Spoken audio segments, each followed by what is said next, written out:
Hello, അപ്പോൾ നമ്മളിന്ന് നോക്കാൻ പോകുന്നത് LP, UP അതേപോലെ തന്നെ LDCക്ക് അല്ലെങ്കിൽ LGSന് വേണ്ടിയിട്ടുള്ള സയൻസിലെ പ്രധാനപ്പെട്ട ചില ക്വസ്റ്റ്യൻസും അവയുടെ വിശദീകരണമാണ്.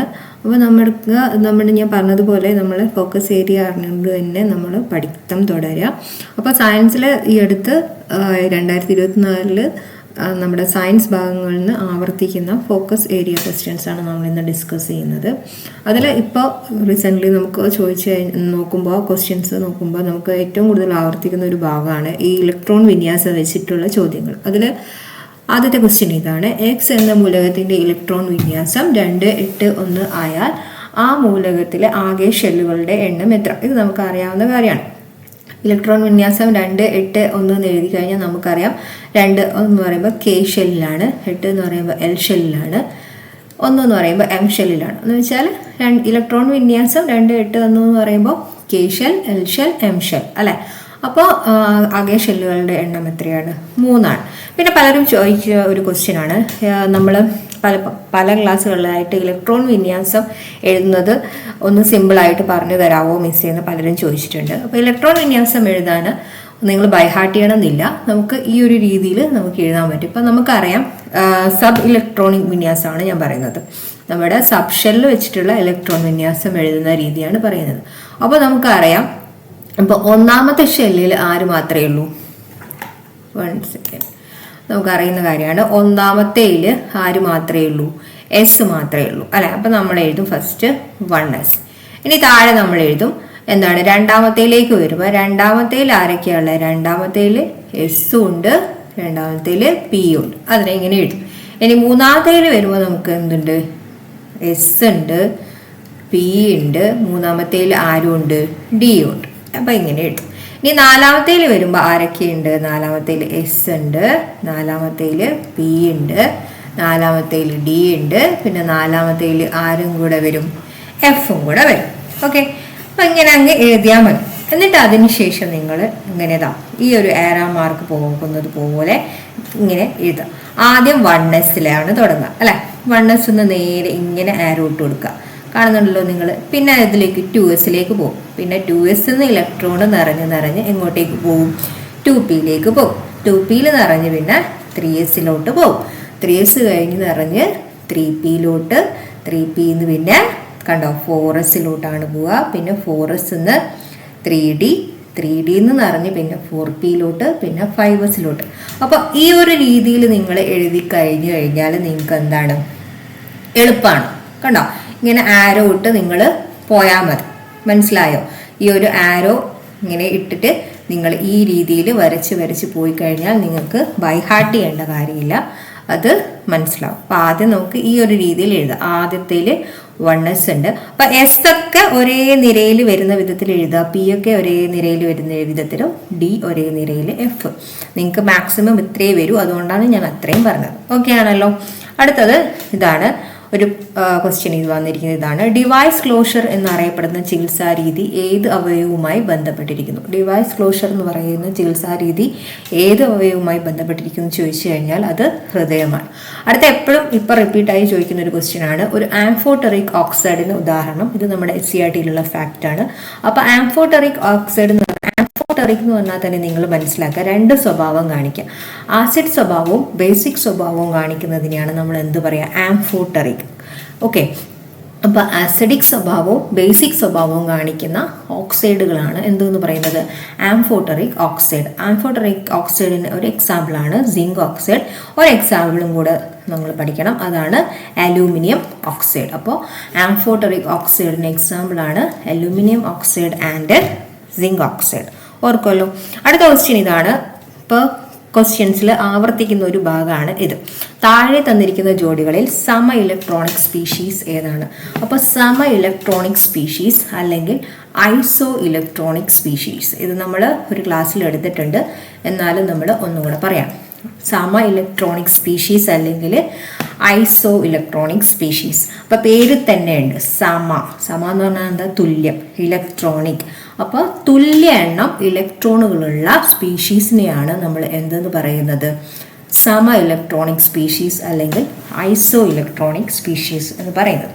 അപ്പോൾ ഈ ഒരു ഭാഗത്തു നിന്നൊരു ക്വസ്റ്റ്യൻ വന്നു കഴിഞ്ഞാൽ നിങ്ങൾ തീർച്ചയായിട്ടും നിങ്ങൾ അറിഞ്ഞിരിക്കേണ്ട ഒരു കാര്യം എന്ന് പറയുന്നത് ആദ്യത്തെ 30 എലമെൻസിൻ്റെ അറ്റോമിക് നമ്പർ നിങ്ങൾക്ക് ബൈ ഹാർട്ട് ആയിരിക്കണം. എന്നാൽ മാത്രമേ നമുക്ക് ഈ ഒരു ക്വസ്റ്റ്യൻ എഴുതാൻ പറ്റുള്ളൂ.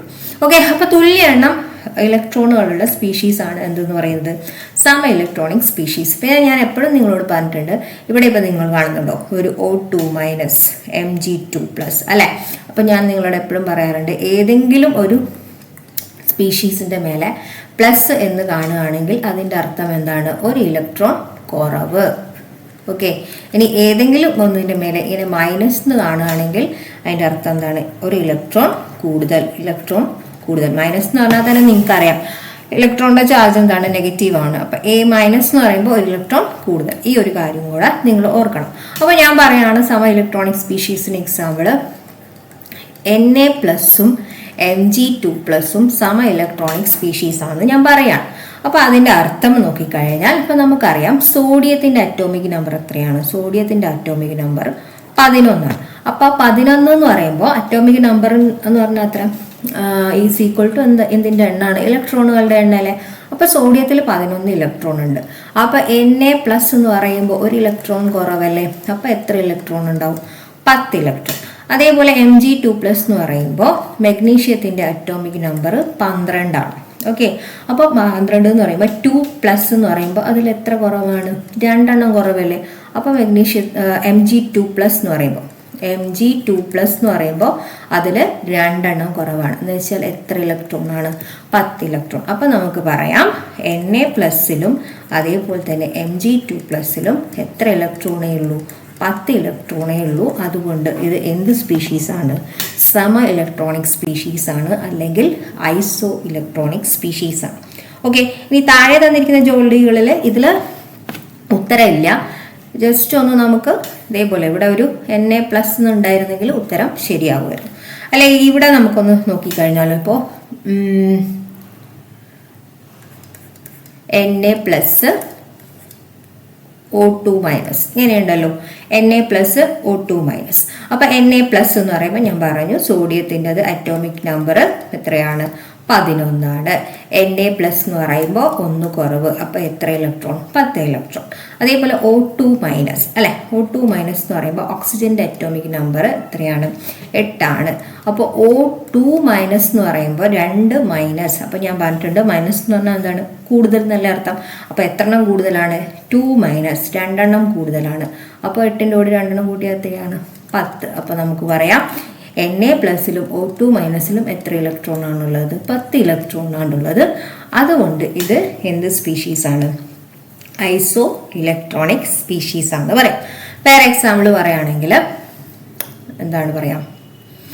ഓക്കെ, F- അതേപോലെ തന്നെ Na+, F- അതേപോലെ Na+.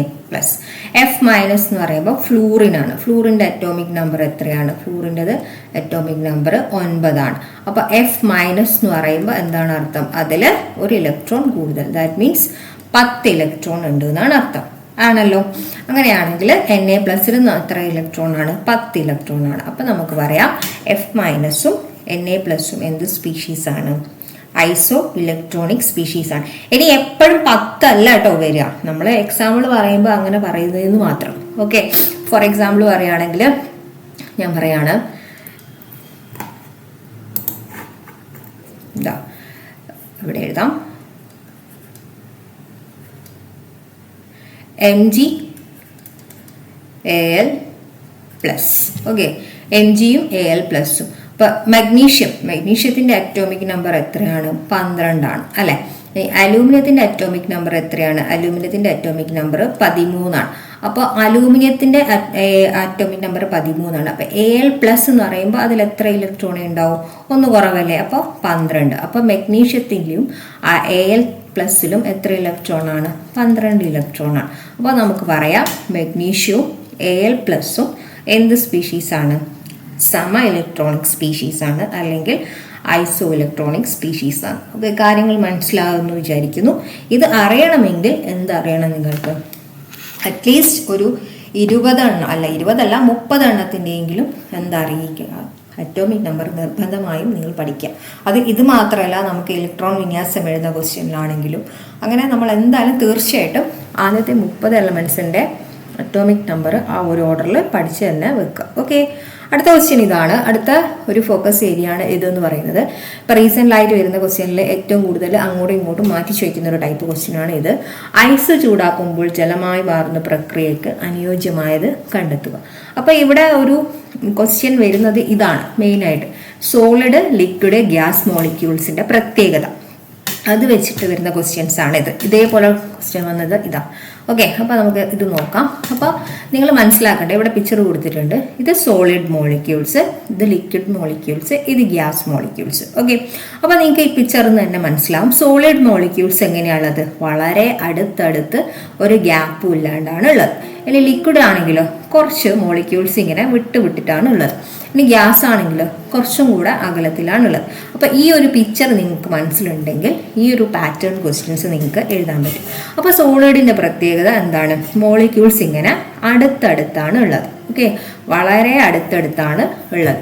അതുകൊണ്ട് തന്നെ മോളിക്യൂൾസ് ഇങ്ങനെ അടുത്തടുത്ത് ഇങ്ങനെ നിൽക്കുന്നത് കൊണ്ട് ഇവർക്ക് എന്ത് കുറവായിരിക്കും, മോളിക്യൂൾസ് തമ്മിൽ അടുത്തടുത്താണുള്ളത്. അതുകൊണ്ട് ചലിക്കാൻ പറ്റുമോ, ഇങ്ങനെ അടുത്തടുത്ത് ഇങ്ങനെ ഒട്ടി നിൽക്കുകയാണ്. അപ്പോൾ ഇവർക്ക് എന്ത് ചെയ്യാൻ പറ്റില്ല, ചലനം കുറവായിരിക്കും. മോളിക്യൂൾസിൻ്റെ ചലനം എന്തായിരിക്കും, കുറവായിരിക്കില്ലേ.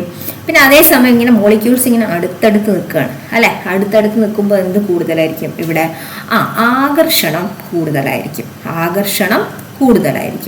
ഈ ചിത്രത്തിൽ നിന്ന് തന്നെ നിങ്ങൾക്ക് തന്നെ മനസ്സിലാക്കാവുന്നതേ ഉള്ളൂ.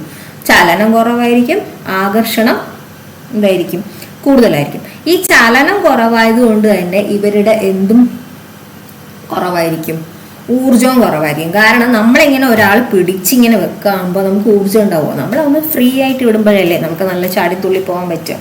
അങ്ങനെ ചിന്തിച്ചാൽ മതി. അപ്പോൾ ഇവിടെ മോളിക്യൂൾസ് ഇങ്ങനെ അടുത്തടുത്തായതുകൊണ്ട് ചലനവും കുറവായിരിക്കും, അതേപോലെ തന്നെ ഇവരുടെ എന്തും കുറവായിരിക്കും, ഊർജവും കുറവായിരിക്കും. മനസ്സിലായോ, ചലനം കുറവാണ്, ഊർജം കുറവാണ്. അതേസമയം ഇവർക്ക് എന്ത് കൂടുതലാണ്, ആകർഷണം കൂടുതലാണ്. അടുത്തടുത്തുള്ളത് കൊണ്ട് ആകർഷണം കൂടുതലാണ്. മനസ്സിലായോ. ഇനി അടുത്ത ലിക്വിഡിലേക്ക് വരുമ്പോൾ എന്താണ്, ലിക്വിഡിൽ എന്താ സംഭവം, മോളിക്യൂൾസ് തമ്മിൽ കുറച്ച് വിട്ടിട്ടാണ്. അപ്പോൾ ഇവിടെ ചലനം എന്തായിരിക്കും, ചലനം കൂടുതലായിരിക്കും. അതേസമയം ചലനം കൂടുതലായതുകൊണ്ട് ചലിക്കുമ്പോൾ എന്തും കൂടും, ഊർജവും കൂടില്ലേ. അപ്പോൾ ഇവിടെ ഊർജവും കൂടുതലായിരിക്കും, ചലനം കൂടുതലാണ്, അതുകൊണ്ട് ഊർജം കൂടുതലാണ്. അതേസമയം ആകർഷണം എന്താണ്, ആകർഷണം കുറച്ച് കുറയും അല്ലെ, വിട്ടിട്ടല്ലേ ഉള്ളത്. അടുത്ത് നിൽക്കുമ്പോൾ അല്ലേ ആകർഷണം ഉണ്ടാവും, അപ്പോൾ വിട്ടിട്ടല്ലേ ഉള്ളത്. അപ്പോൾ ഇവിടെ ആകർഷണം എന്തായിരിക്കും, കുറവായിരിക്കും. ഓക്കെ, ആകർഷണം എന്തായിരിക്കും, കുറവായിരിക്കും. മനസ്സിലായോ. ഇനി ഗ്യാസിൻ്റെ കേസിലാകുമ്പോൾ മോളിക്യൂൾസ് വളരെ വിട്ടിട്ടാണുള്ളത്.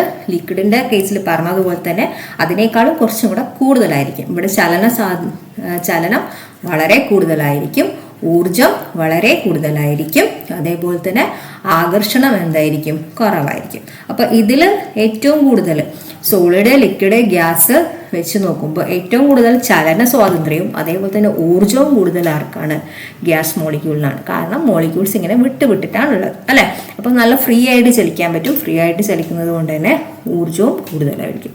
ഈ ഒരു കൺസെപ്റ്റ് മനസ്സിലായി വിചാരിക്കുന്നു. അപ്പോൾ നമുക്ക് ഈ ഒരു ടൈപ്പ് ക്വസ്റ്റ്യൻസ് എഴുതാൻ പറ്റും. ഈ ഒരു പിക്ചർ നിങ്ങളെ മനസ്സിലുണ്ടായാൽ മതി. ഓക്കെ, അപ്പോൾ ഇനി നമുക്ക് ക്വസ്റ്റ്യനിലോട്ട് വന്നു കഴിഞ്ഞാൽ, ഐസ് ചൂടാക്കുമ്പോൾ ജലമായി മാറുന്ന പ്രക്രിയക്ക് അനുയോജ്യമായ കണ്ടെത്തുക. അപ്പോൾ ഐസ് എന്ന് പറയുമ്പോൾ നിങ്ങൾ ഓർക്കണം, ഐസ് ഏത് ഫോമാണ്, സോളിഡ് ആണല്ലോ. ഐസ് സോളിഡാണ്. ഇനി ജലം എന്ന് പറയുമ്പോൾ അതേതാണ്, ലിക്വിഡാണ്. അപ്പോൾ സോളിഡ് ലിക്വിഡായിട്ട് മാറുകയാണ്. അപ്പോൾ എന്താണ് മാറ്റം വരിക? അപ്പോൾ ഒന്നാമത്തെ, കണികകളുടെ ഊർജം കൂടുന്നു. ശരിയാണ് അല്ലെ. സോളിഡില് ഊർജം കുറവാണ് അല്ലെ, മോളിക്യൂൾസ് തമ്മിൽ അടുത്തടുത്തായിരിക്കും ഉണ്ടാവുക. അത് ലിക്വിഡായിട്ട് മാറുക എന്ന് പറയുമ്പോൾ മോളിക്യൂൾസ് വിട്ട് പോകും അല്ലെ. വിട്ട് പോകാന്ന് പറഞ്ഞാൽ അതിന് ചലിക്കാൻ പറ്റും. അതുകൊണ്ട് ഊർജം എന്തായിരിക്കും, കൂടും. അപ്പോൾ ഒന്നാമത്തെ സ്റ്റേറ്റ്മെന്റ് ശരിയാണ്, കണികളുടെ ഊർജം കൂടുന്നു. കണികൾ തമ്മിലുള്ള അകലം കൂടുന്നു. ശരിയല്ലേ. ലിക്വിഡില് സോളിഡിനേക്കാളും കണികൾ തമ്മിൽ അകലം കൂടുതലാണ്. ഇനി കണികകൾ തമ്മിലുള്ള ആകർഷണം കുറയുന്നു. ശരിയല്ലേ അല്ലെ. ഇവിടെ വിട്ടാണുള്ളത്, അതുകൊണ്ട് ആകർഷണം കുറയുന്നു. കണികളുടെ ചലനം കുറയുന്നു എന്ന് പറയുന്നത് തെറ്റാണ്. കണികൾക്ക് വിട്ടായതുകൊണ്ട് ഫ്രീ ആയിട്ട് ചലിക്കാൻ പറ്റും. അപ്പോൾ തന്നിരിക്കുന്നതിൽ ഏതൊക്കെയാണ് ശരി? 1, 2, 3 ശരി. മനസ്സിലായോ? ഇതേ ഒരു ടൈപ്പ് ക്വസ്റ്റ്യനാണ് ഇവിടെ വന്നിരിക്കുന്നത്. വാതക തന്മാത്രകളുമായി ബന്ധപ്പെട്ട ശരിയായ പ്രസ്താവനകൾ കണ്ടെത്തുക. വാതക തന്മാത്രകളിലുള്ള അകലം വളരെ കുറവായിരിക്കും, അല്ലല്ലോ, നമ്മളിപ്പോൾ കണ്ടു, തെറ്റാണ്. അടുത്തത് വാതക തന്മാത്രകളിലെ ഊർജം വളരെ കൂടുതലായിരിക്കും, നമ്മൾ കണ്ടല്ലോ, ആണ്. വാതക തന്മാത്രകളുടെ ഊർജം വളരെ കൂടുതലായിരിക്കും. ഇനി വാതക തന്മാത്രകളുടെ കൂട്ടിമുട്ടലുകൾ പൂർണ്ണമായും ഇലാസ്റ്റിക സ്വഭാവമുള്ളതിനാൽ ഊർജ്ജനഷ്ടം സംഭവിക്കുന്നില്ല.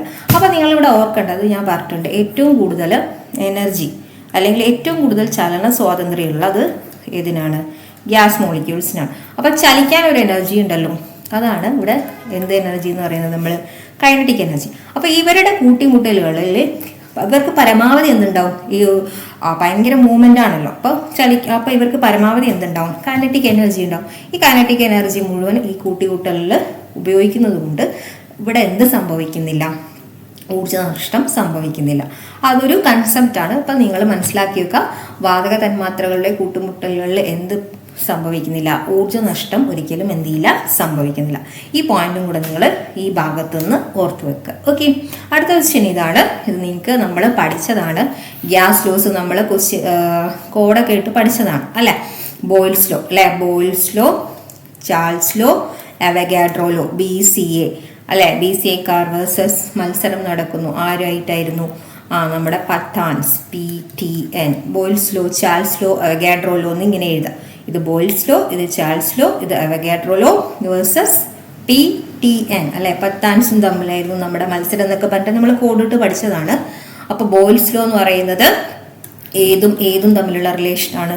ബോയിൽസ് ലോ പറയുന്നത് വോളിയവും പ്രഷറും തമ്മിലുള്ള റിലേഷനാണ്.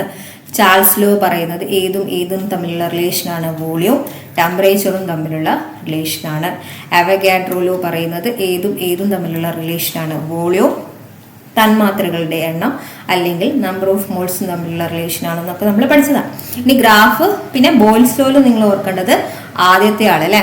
വോളിയവും പ്രഷറും തമ്മിലാണ് ബന്ധപ്പെട്ടിരിക്കുന്നത്. പക്ഷെ ഇവർ തമ്മിൽ എങ്ങനെയാണ് ബന്ധപ്പെട്ടിരിക്കുന്നത്? തല തിരിഞ്ഞിട്ടാണ് അല്ലെ? എന്ന് വെച്ചാൽ ഇൻവേഴ്സ്ലി പ്രൊപ്പോർഷണൽ ആണ്. ഇവിടെ ഇൻവേഴ്സ്ലി പ്രൊപ്പോർഷണൽ ആണ്. എന്ന് വെച്ചാൽ volume is inversely proportional to pressure ആണ് അല്ലെ? പ്രഷർ കൂടുമ്പോൾ വോളിയം കുറയും. അതാണ്. മറ്റത് രണ്ടും ആണെങ്കിലോ ഡയറക്ട്ലി പ്രൊപ്പോർഷണൽ ആണ്. ചാൾസ് ലോ ആണെങ്കിൽ volume is directly proportional to temperature.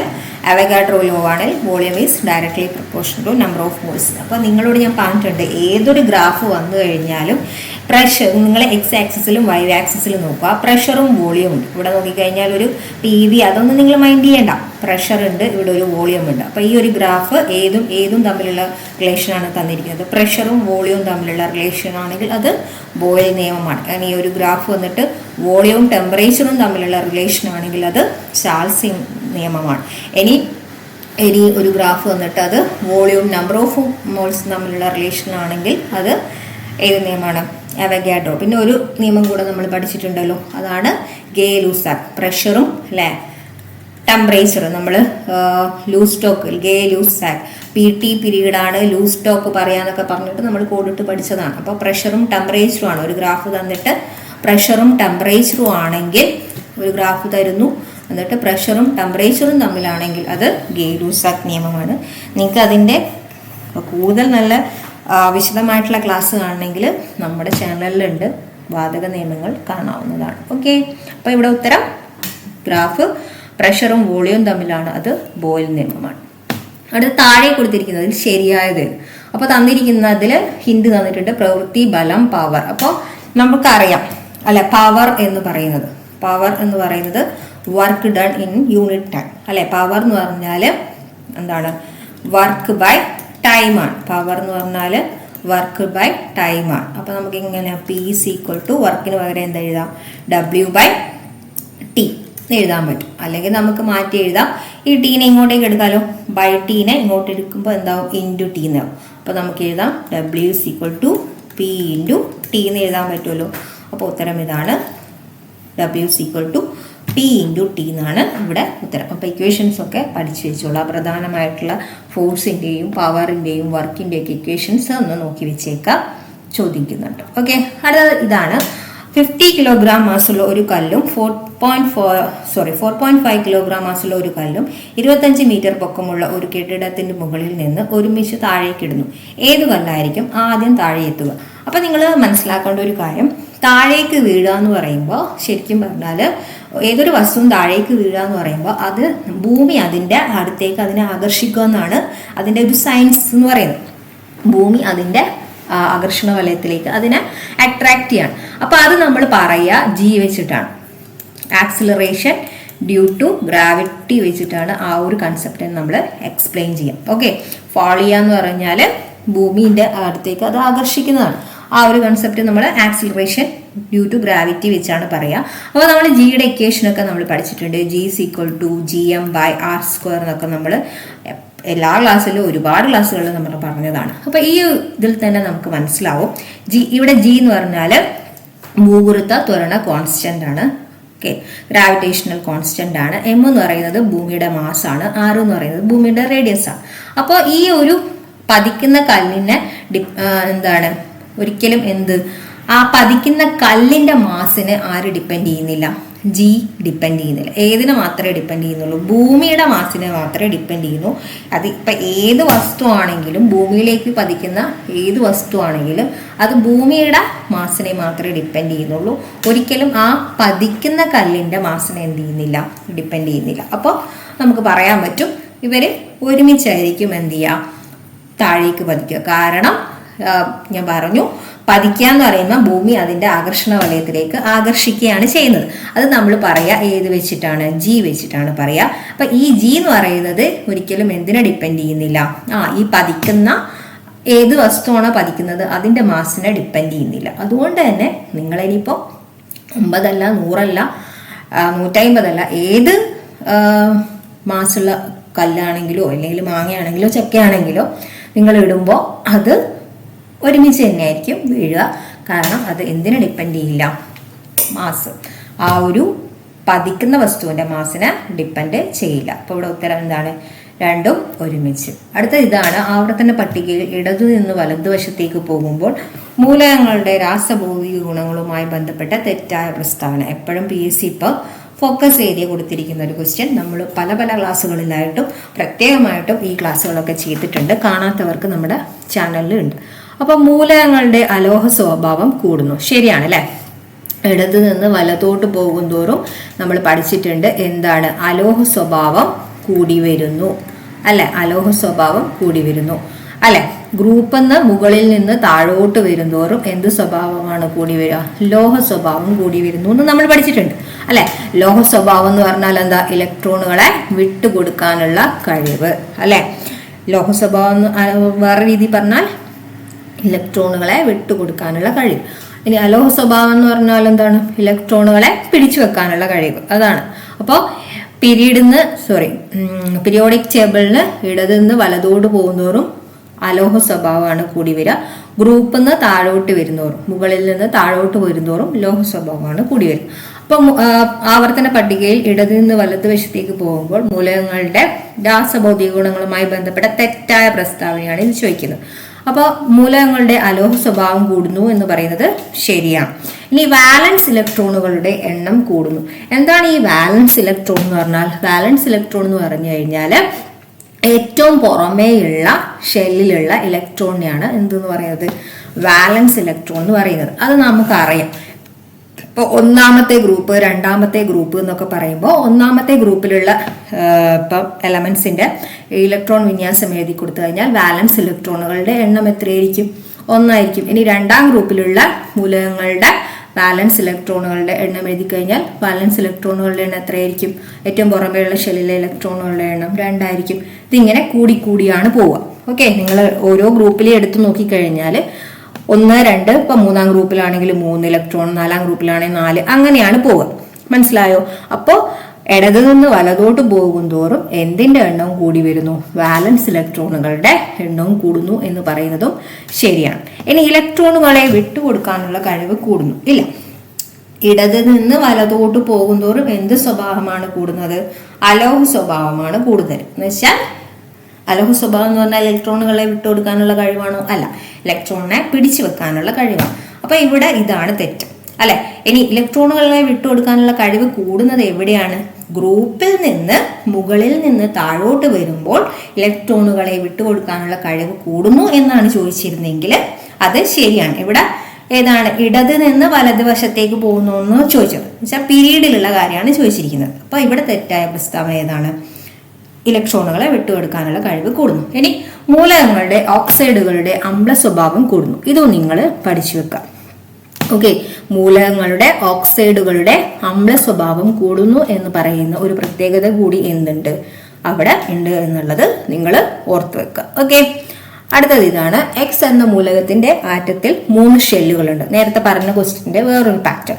ഈ മൂലകത്തിന്റെ ബാഹ്യതമ ഷെല്ലിൽ ഒരു ഇലക്ട്രോൺ അടങ്ങിയിരിക്കുന്നു. ഈ മൂലകം ഏത് പീരീഡിലും ഗ്രൂപ്പിലും ഉൾപ്പെടുന്നു.